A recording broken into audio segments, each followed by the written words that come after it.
Apa kabar pendengar Radio Mistis? Selamat malam dan salam mistis. Radio Mistis ini adalah channel baru yang akan menceritakan kisah-kisah mistis. Dukung channel kami dengan cara like, subscribe, dan share. Komen para pemirsa sangat kami tunggu untuk perbaikan Radio Mistis ke depan.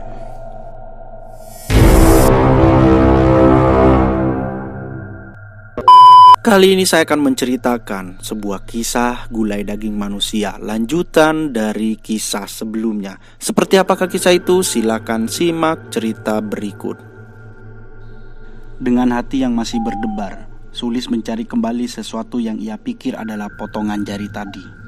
Sayangnya, setengah jam mencari benda itu tak kunjung ia temukan. Ia sesungguhnya masih sangat ragu dengan penglihatannya. Apa itu memang jari tangan manusia atau hanya mirip semata? Ibu beranak satu itu bangkit dan membawa mangkuk yang berisi beberapa potongan daging. Selera makannya seketika hilang saat melihat benda tersebut. Sulis kemudian memanggil kucingnya, berniat memberikan sisa daging untuk kucing kesayangannya. Manis datang sembari mengeong riang, mengendus mangkok yang diberikan Sulis di hadapannya. Bukannya malah melahap daging, Manis malah terlihat mau muntah dan memutar tubuhnya. Sulis yang melihat tingkah kucing berbulu hitam lebat itu merasa heran. Tak pernah sekalipun Manis menolak daging apapun pemberiannya selama ini. Sulis mengambil kembali mangkuk yang berisi daging dan mengarahkan ke hidungnya, mengendus bau gulai yang terasa berbeda, aroma amis yang masih terasa. Tak menunggu lama, ia segera melangkah ke arah dapur dan membuang sisa lauk yang tak ia makan begitu saja. Tanpa ia sadari, sepasang mata menatapnya dengan kilat amarah karena pemberiannya begitu saja ia buang. Darahnya mendidih seketika, gagang sapu yang ia pegang dicengkeram dengan geram.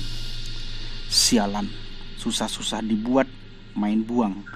Awas kau Sulis, gumamnya geram. Parni melangkah girang membawa keranjang hijau berisi beberapa bungkus gulai daging hasil masakannya mengelilingi kampung. Dengan wajah sumringah, Parni menawarkan dagangannya.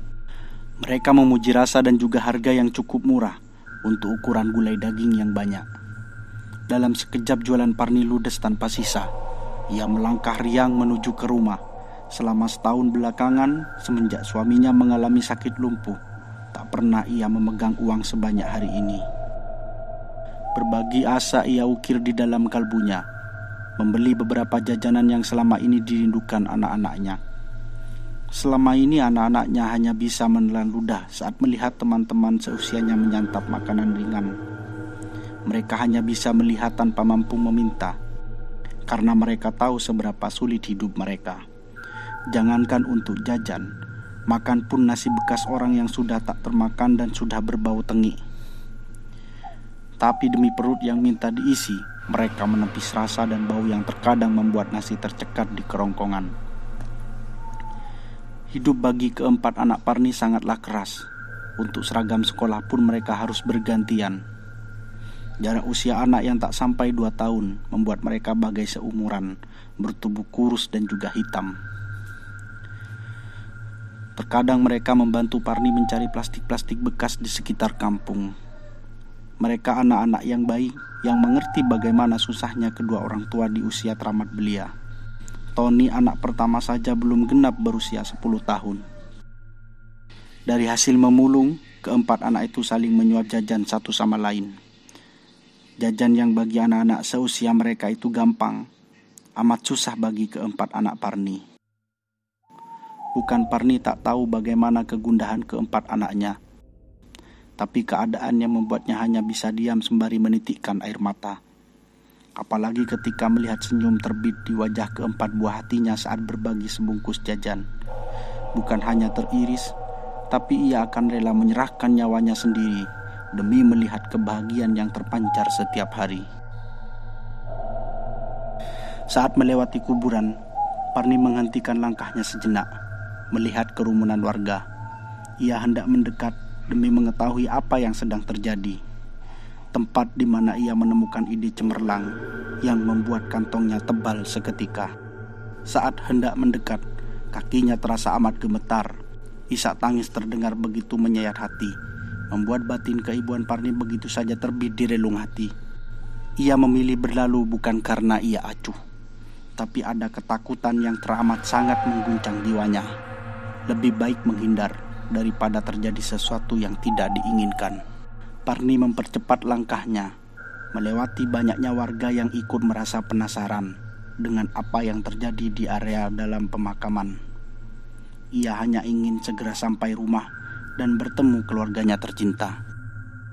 Sekitar 200 meter sebelum sampai rumahnya, Parni menyempatkan diri singgah di warung yang biasa jadi tempatnya berhutang. Seorang wanita yang hampir senja menyambut kedatangannya dengan muka masam. "Mau apa, Par?" "Hutang. Yang kemarin aja belum bayar," ujarnya ketus saat Parni masuk ke dalam warung.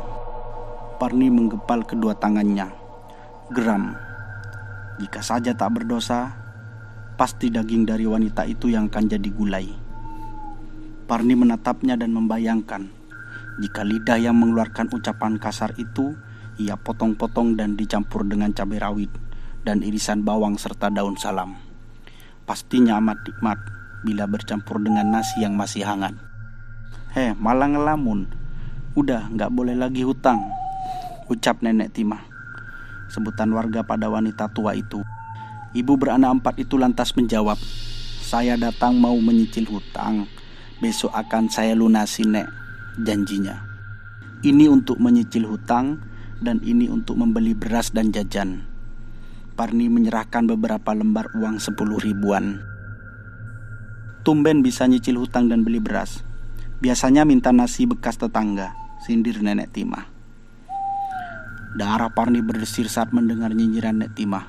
Betapa kejamnya ucapan yang dilontarkan wanita yang seharusnya lebih bisa menjaga lisannya. Sekuat tenaga ia menahan bulir yang menyeruak ingin tumpah saat itu juga. Namun ia tetap bertahan. Janji hatinya, suatu saat ia akan membuktikan pada Nenek Timah siapa dirinya sebenarnya. "Saya akan segera membayar semua hutang saya. Nenek jangan takut. Dan saya pastikan tak akan pernah satu kali pun meminta nasi lagi kepada tetangga, terutama pada nenek." Parni menekan suaranya dan sedikit menyentak tangannya saat Nenek Timah menyerahkan bungkusan belanjaan pesanan Parni. Belum sempat menjawab, Parni memutar tubuhnya dan berlalu pergi begitu saja, meninggalkan sesal yang teramat di dalam batin Nenek Timah. Ia menyesal, terbawa emosi dan berucap kasar hingga tetangganya yang miskin itu terluka karena ulahnya. Wajah Parni menghangat saat buliran air mata itu tumpah begitu saja tanpa ia pinta. Ia segera menyekanya. Kehidupan yang keras kadang tak memberi celah untuknya, meski hanya sekedar menangis menyesali nasib. Senyum Parni terbit seketika saat melihat keempat buah hatinya sedang menunggu di depan rumah dengan wajah penuh asa. Parni memandangi mereka dari jauh. Bukan hanya senyum, tapi sorakan girang yang membuat mulut Parni bergumam. "Ibu akan melakukan apapun demi kalian, meski nyawa ibu jadi taruhannya."